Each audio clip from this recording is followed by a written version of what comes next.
శ్రీశైలం జలాశయానికి వరద పోటెత్తింది. మరో 2 గేట్లు ఎత్తారు అధికారులు. 5 గేట్ల ద్వారా దిగువకు నీటిని విడుదల చేశారు. శ్రీశైలం జలాశయం నిండుకుండలా ఉంది. పూర్తి స్థాయి జలాశయ నీటి మట్టంకు మరో 3 అడుగుల దూరంలో మాత్రమే ఉంది. ప్రస్తుతం జలాశయానికి 4.42 లక్షల క్యూసెక్కుల నీటి ప్రవాహం కొనసాగుతుంది. గంట గంటకు పెరుగుతున్న వరద ఉధృతితో ఈ క్షణమైన శ్రీశైలం డ్యాం నిండుకోనుంది.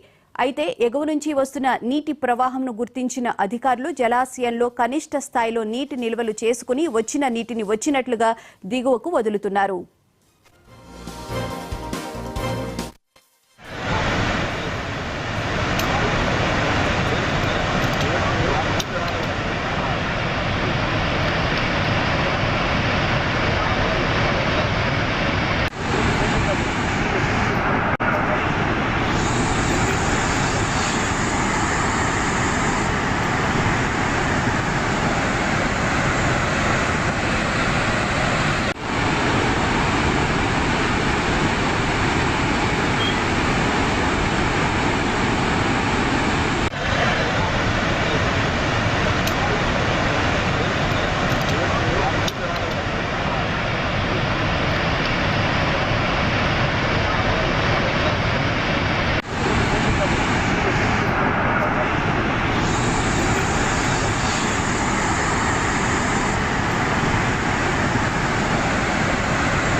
ప్రస్తుతం శ్రీశైలం జలాశయంకు 4.42 లక్షల క్యూసెక్కుల నీటి ప్రవాహం వచ్చి చేరుతుండగా ఇక డ్యాంకి చెందిన 5 గేట్లను 10 అడుగుల మీద ఎత్తి దాదాపు 80,800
శ్రీశైలం జలాశయానికి వరద పోటెత్తింది. మరో 2 గేట్లు ఎత్తారు అధికారులు.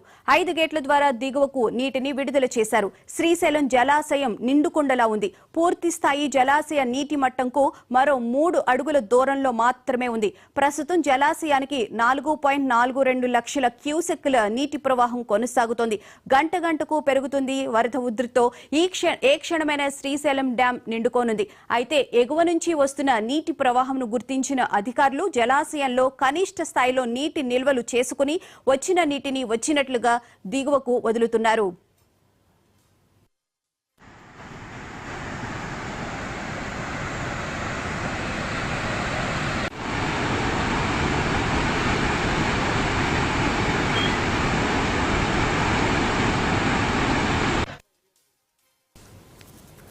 ప్రస్తుతం శ్రీశైలం జలాశయంకు 4.42 లక్షల క్యూసెక్కులు నీటి ప్రవాహం వచ్చి చేరుతుండగా ఇక డ్యాంకి చెందిన 5 గేట్లని 10 అడుగుల మీద ఎత్తి దాదాపు 80,784 క్యూసెక్కుల నీటిని దిగువకు వదులుతున్నారు. ఇదే సమయంలో జలాశయంకు చెందిన కుడి ఎడమ ప్రాజెక్టులో విద్యుత్ ఉత్పత్తి కొనసాగుతోంది.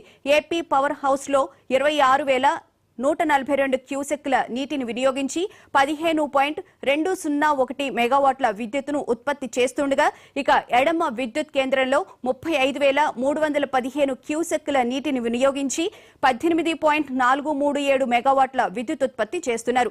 ఇక తెలంగాణ పరిధిలోని కల్వకుర్తికి 1600 క్యూసెక్కులు, పోతిరెడ్డిపాడు హెడ్ రెగ్యులేటరీ నుంచి 37,185 క్యూసెక్కుల నీరు విడుదలవుతుంది.